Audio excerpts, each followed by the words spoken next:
Hi, this is Max from Guitar Tips at welcome sa ating bagong video. So today, ang pag-aaralan natin ay ang kantang Uhaw by Dilaw. So before tayo mag-start, ang bilang ng string natin ay 6, 5, 4, 3, 2, 1. So umpisahan na natin sa intro. Ang intro natin ay B-flat. So paano ba itong B-flat na to?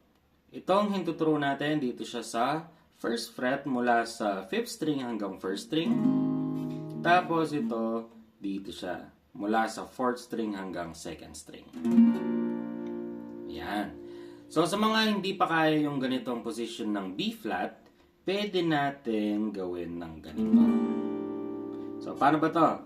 Lagay nyo lang mula sa 4th string hanggang 2nd string. Yan. Tapos gagawin natin yung B-flat ng 2 beses. Ang next chord naman natin ay C. So paano ba to? Ito dito sa 5th string, ito naman sa 4th string, at ito naman ay sa 2nd string. Tapos babalik na tayo ng B-flat. Okay? Pwedeng ganyan, pwedeng ganito. So, yun yung intro. Gagawin natin ng isang beses. So, ang strumming pattern naman natin ay down, down, up, up, down, down, up, down, up. Okay?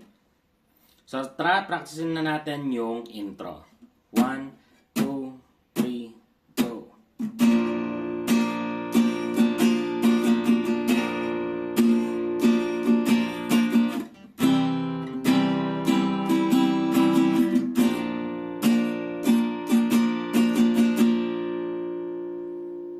Next naman natin ay sa verse. So sa verse, kagayang-kagaya lang siya nung chords natin sa intro. 2 B-flat, isang C, balik sa B-flat. Pero this time, uulitin natin yung ganong chords ng 2 beses. Tapos natin sa verse 1, dito na tayo sa pre-chorus. So sa pre-chorus, iba na yung ating chords. So ano-ano ba yung mga chords natin? Ang unang chords natin sa pre-chorus ay D7. So, paano ba itong D7? Ito, dito siya sa 3rd string. Ito naman sa 1st string. At ito sa 2nd string. Yan, ganyan yung position niya, guys. So, D7, uulitin natin siya ng 2 beses. At ang next chord naman natin ay E-flat or D-sharp. Paano ba tong E-flat na to? So, yung E-flat na to, or yung D-sharp, itutukop lang natin parang yung B-flat, pero dito sa 1, 2, 3, 4, 5, 6 fret. So, ganun siya. Ngayon, kung di nyo pa kaya yung ganitong position, meron tayong hack dyan, syempre. So, ang technique natin dyan is, itukop natin itong, yung tuturo natin dito sa 3rd fret, ng 3rd string, 2nd at 1st string. Yan. Pero syempre, mas maganda kung practicein nyo pa rin yung mga ganitong position ng chords para may matutunan kayong bago sa gitara. So, yung last chords naman natin para sa pre-chorus ay E-flat minor 7. Yan, ganito siya. So, paano ba to? Itong hintuturo natin, dito siya sa 6th fret, mula sa 5th string hanggang 1st string. Tapos, ito naman dito siya sa 4th string at ito naman sa 2nd string. Okay?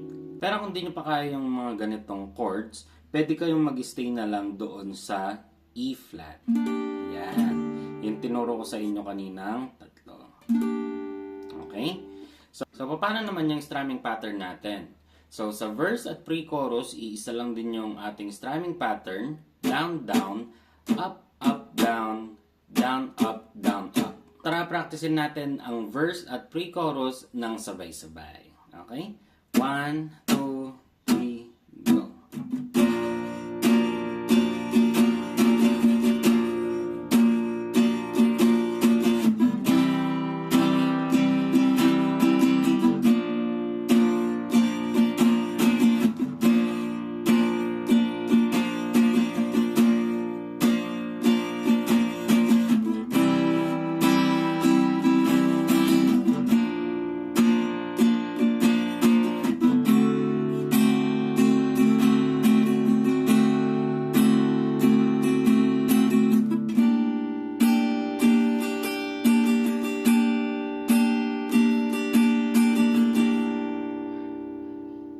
practicein naman natin yung pre-chorus ng may E flat minor 7.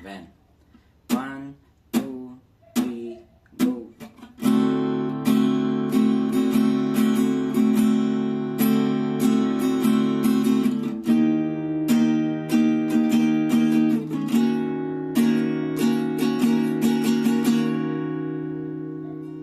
At next naman natin ay ang chorus. So, paano ba yung chorus natin? Ang chorus natin ay B flat, pwedeng ganyan, pwedeng ganito, tapos D7, tapos E flat. Pwedeng ganyan, pwedeng ganito, pwedeng ganyan. Okay? So, ituturo ko muna sa inyo yung strumming pattern ng part na yon. Yung unang dalawang chords natin, yung B flat at saka yung D7 sa chorus, yung strumming natin doon ay dalawang pababa. So, tig-dalawang pababa kada chords. So, ganito siya.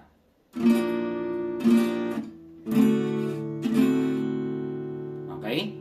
Tapos, pagpupunta na tayo dito sa E flat, ang strumming pattern naman natin dito ay down, down, up, up, down, down, up, down, up. Ulitin natin yung part na to ng dalawang beses. So, practicein muna natin yung umpisa ng chorus. 1, 2, 3. Bakit uhaw?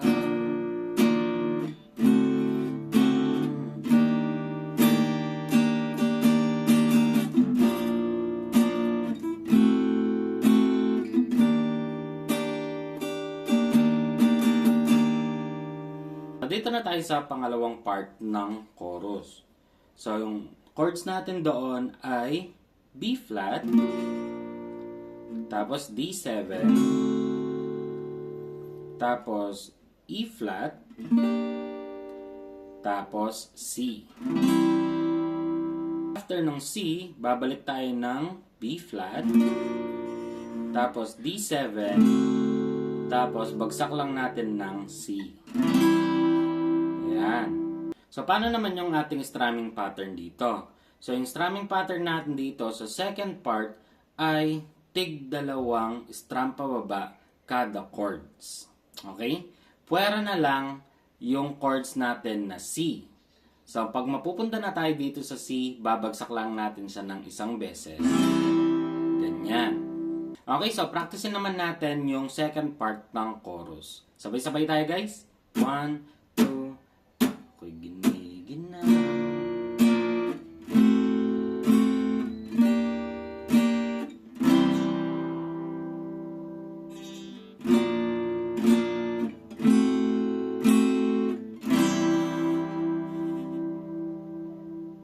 Pagkatapos ng chorus natin, papasok na tayo dun sa verse 2. Kagaya-kagaya lang nung chords ng verse 1 natin. Tapos pre-chorus and then chorus ulit. Pagkatapos naman ng chorus natin, pupunta na tayo dito sa instrumental. So, paano ba yung instrumental? Medyo mag-iiba na yung chords natin dito, guys. Tataas siya ng chords.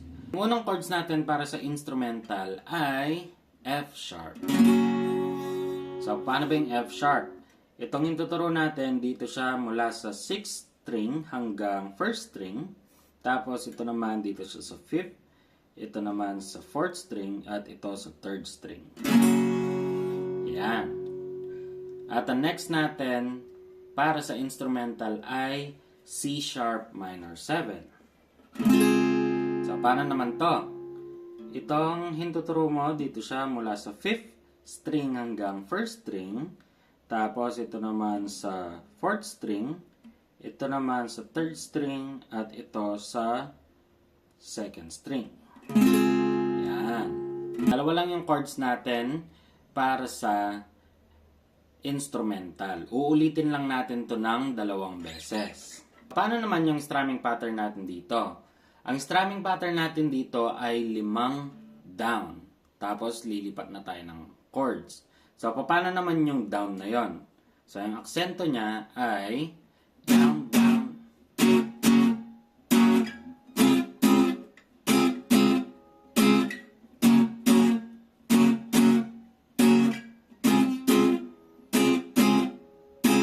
Tapos pupunta na tayo ng bridge. So sa bridge, kapareho lang nung chords natin sa instrumental. Uulitin lang natin to ng 5 beses. Tapos yung strumming pattern natin, ganun na ganun. Kagaya ng ating instrumental. So,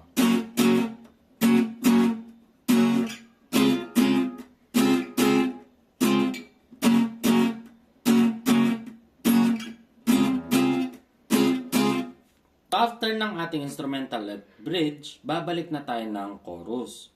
Ang chords natin sa chorus ay kagaya lang ng ating naunang chorus. Ang kaibahan lang dito, kada chords, isang strum na lang pababa. Ayan. Okay? Yung bakit uhaw sa iyong sayaw, bakit ikaw? Ayan.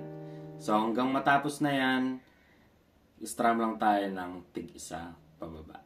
Okay? So, di ba guys, sobrang dali lang ng ating chords para sa uhaw. So, may natutunan tayong mga tricks ngayon. Pero mas maganda, i-practice pa rin natin yung actual na chords para may matutunan tayong bago sa gitara. At dito na magtatapos ang video ito. Maraming salamat sa panonood. At syempre kung gusto mo yung ganitong tipong video, please don't forget to subscribe. I-share mo na rin itong video na to sa iyong mga kapamilya, mga kaibigan na gustong matutong maggitara. Syempre kung meron kang kanta na gusto mong tugtugin sa gitara, just comment down below at gagawin natin yan ng video. At muli, ako si Max from Guitar Tips and peace out.